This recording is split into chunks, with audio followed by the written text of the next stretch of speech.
Hey everybody, thank you so much for joining. My name is Paul Richards, and I'm your host today for our live webinar, which is all about how to live stream, how to record, and how to video conference, when to do these things at the same time during the same live show, when to do them separately, and how it all kind of comes together to make one cohesive video on demand, or a video that you upload to YouTube, a video that you live stream on Facebook, a live show, all of these things. How can we bring them all together? There's so many different ways to use this technology. Let's brainstorm together and let's talk about how we can record, stream, and video conference, and when and where to use this technology. So we're just coming off our NAB show. So for those of you who were there, thank you so much for stopping by. That was a fun show. And now here we are halfway in between NAB. Now we're 2 weeks from InfoComm. So we're really excited about that. InfoComm's coming up really shortly. So we wanted to mention that we do have a InfoComm meetup, which is Wednesday, June 8th at the Westgate from 7 to 9, where we're going to be hosting an open bar for our customers and partners. So feel free to attend that webinar. That should be really fun. And we're really looking forward to having everyone there. So June 8th is when InfoComm starts. The other thing we have now is a new demo program. So 2-week demos where we can keep a credit card on file. You can go ahead and get a demo, which is great. A lot of people ask about that. You can also purchase through some of our retail outlets as well and use a 30-day return policy. But we offer a 2-week demo just to try things out because some people like to see our cameras side by side with other cameras and etc. And we do have a demo program going on. So let's get into the meat and potatoes of this webinar. So we're talking about the possibilities of live streaming. So I put this little slide together. I'm going to make this full screen here so you can kind of see some of the possibilities that are out there today. This looks just a little bit distorted if you ask me. What I'm going to do, just going to make it just a little bit more square. That looks better to me. So basically you can see here that we've got, I like to separate this into audio, video, and then extras. And the extras, that's the video conferencing part, right? That's the extra. Because really, we're talking about live streaming, we're talking about making videos potentially, and we don't necessarily need all that video conferencing stuff, but it allows you to bring in remote participants from anywhere in the world. It allows you to really spice up what you can do and how you can do it. So we wanted to definitely talk about that. So as you can see here from my audio, currently what I'm using is I'm just using this is actually just a USB audio mixer. It has 2 inputs. I used to use a wireless lapel mic, and changing the batteries every week, you get about 2 to 3 hours per battery on a wireless lapel. I said, you know what? Why not? This is an XLR microphone that goes around my ear, plugs into a USB. This is a Scarlett 2i2 from Focusrite. It's like $120, and I could even plug in like an acoustic guitar if I wanted to and play here and have a little live stream. It'd be perfect for like a little coffee house or something. But for just me, if I have my co-host here, I can just get 2 mics. It's perfect.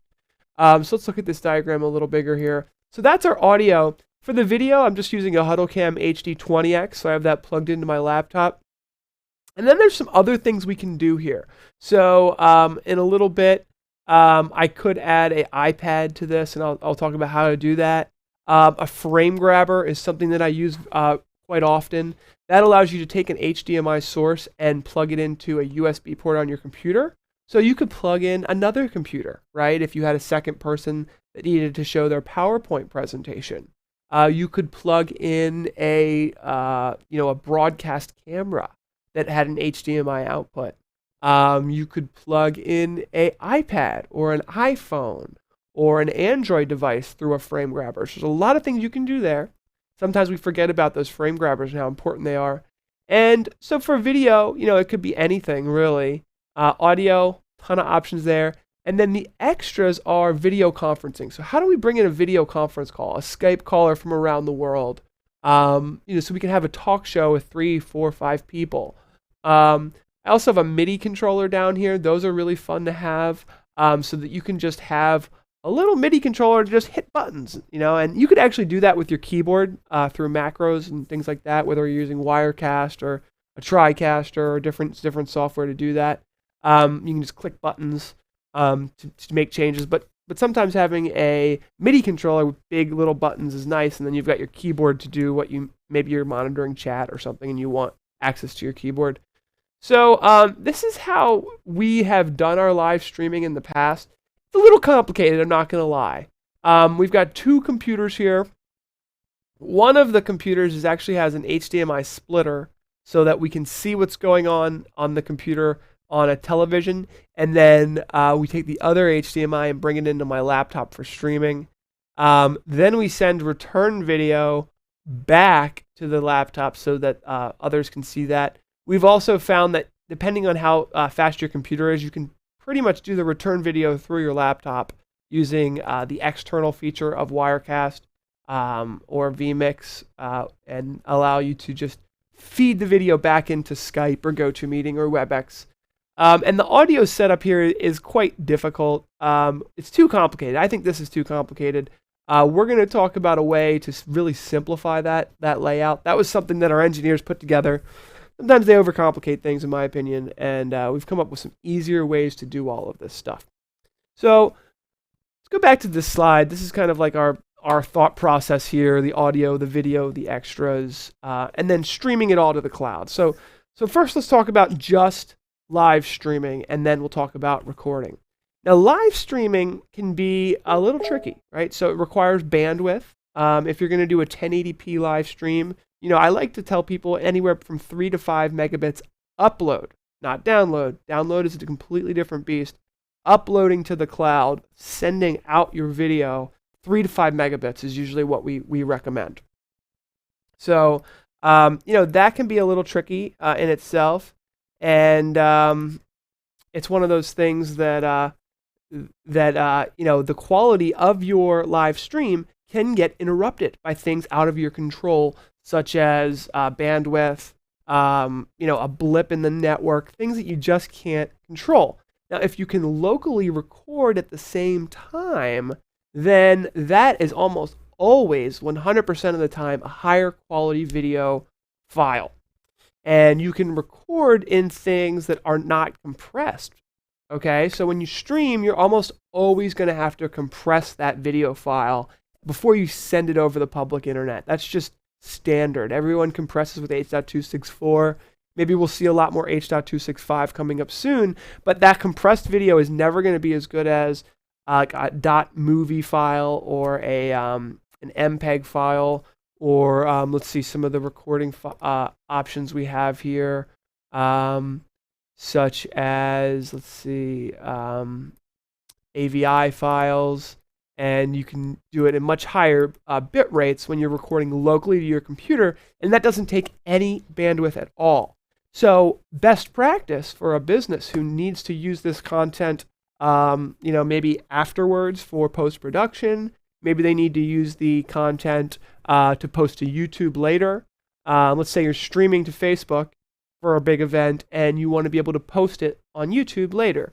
Well, it would be best practice to record a high quality file on your local computer and upload it later, and then have the lower quality stream to YouTube or Facebook, maybe in 720. So think about how you can record locally in a very high quality and then stream to multiple CDNs potentially, depending on your bandwidth, at the same time, and then end up with the files that you need in high quality and still stream to thousands and thousands of people.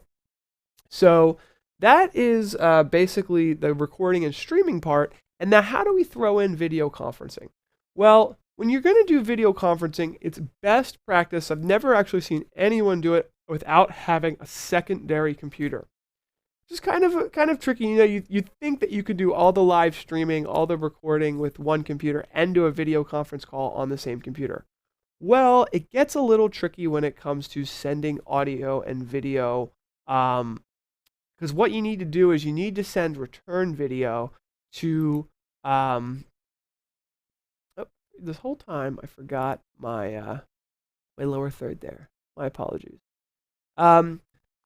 So you have to send return video, and that can be a little tricky. So what you can do, and the thing is that you also have to take the the audio from it, and you have to send audio back. So the best way, in our opinion, to do that is to have a second computer. And what you would do is you would take the audio and video from the second computer, the HDMI out from this Intel NUC that we're showing here, and you would bring it into your computer with a frame grabber. And what you can do is you can actually listen to it through some headphones, so the audio from your far end does not get through or cause any loopback feeding into your microphone itself. So this is too complicated. I would just say don't even worry about any of the audio stuff down there. And just let's try to. I didn't have time to uncomplicate this layout that they created. This is a nice way to do it, but it's overly complicated. I don't think we need all of this. So at the base of it, what we would need is a second computer, other than your live streaming laptop or your live streaming computer. And what you would have there is audio and video coming from that second computer. The second computer has, let's just say, Skype running on it for just to make it easy. So you're taking audio and video from Skype, bringing it in as a source into your live stream, and now you've got a video and audio feed from John from Alaska or wherever they are, and you can pull that into your live stream and into your computer, and now you're hosting a live talk show with people from all around the world. And we've done this on our show before, and you can do a lot of stuff. We have free resources that just to kind of get you over the learning curve. We've got downloads, and you can kind of ask comments, ask questions, talk to our team. We've done this a lot for our customers. Very easy setup. So you're taking the audio and video from another computer that's running a Skype call, and then you might run that same Skype call potentially on your computer to send the return video through Wirecast or vMix. And then you would need a second microphone with the return video. So you're sending them video so they can see what's going on the broadcast that they're being part of, and they can hear you. So that would be why we would add video conferencing as well, to bring people in from all around the world. So you could use WebEx, you could use GoToMeeting. It doesn't matter what you're using. It's really a hardware solution that allows you to that secondary computer that allows you to bring in that audio and video. And there's just a little bit of tuning that needs to be done to make sure that everything gets done properly. And it's not hard to do, and we are definitely here to help you. Video quality, we talked about this. If you're streaming to YouTube or you're streaming to Facebook, there can be blips. One of the tips I have for those of you who use YouTube is that they have a new low latency feature, and then they have a buffering feature. So you can choose whether you want super low latency or buffering. I always choose buffering because I don't mind it if, basically what happens with buffering is that they slow, basically if your stream is slowing down for some reason, or the delivery is slowing down, it's 2 or 3 seconds late. I've never seen it be more than 3 seconds late. Well, actually, sorry, I take that back. About 30 seconds late is what we've seen, maybe even 45 seconds late. That it will basically buffer it, and so people might be receiving your live stream 30 seconds later. And the only main issue with that is that if you have an active chat room, which today we don't really have too much of an active chat room. It's not really one that this is not a stream that we're really pushing out to the world. But you could be an issue where, people are trying to ask you questions and you're not getting those questions until 2 minutes late, or let's say 30 to 45 seconds later, and then your responses are late. And if that's what you're really gaming for, is like a highly interactive thing, then you would switch to low latency. Now, the issue with low latency is that the recorded video could skip a full 30 seconds. Now, I've only really seen a couple second skips, but if you're recording on that, if you're depending on that live stream to be recorded by YouTube, which is nice because then you don't have to have all that hard drive space free on your computer. If you're relying on that to be your video on demand of your live stream after the fact, so that people can use that it actually could have blips, and you could miss a second or two, which is really distracting during a live stream. So to protect yourself from that and get higher quality, you can record locally on your computer and just use the live stream for what it is. So definitely, if you're relying on having a really interactive chat with a lot of people, and then what you can do is you can use that as your live stream. It's real time, and then upload your high quality recording after the live stream, and you get the best of both worlds. So there's our tip there. One of the things that you should know is that if you're going to stream and record and send return video for your video conference, it does take a serious amount of processing power to do that. At least an i5 processor, most likely an i7 quad-core processor to do all of the things that we talked about. I mean, that's just the reality of it. You can't do this with a 10-year-old laptop. It needs to be somewhat updated, and I feel pretty confident saying that. It's not something that you should try to do. I mean, it will most likely fail and stop if you're using an old computer. So what you can do is do some testing, and you can use the Task Manager in Windows.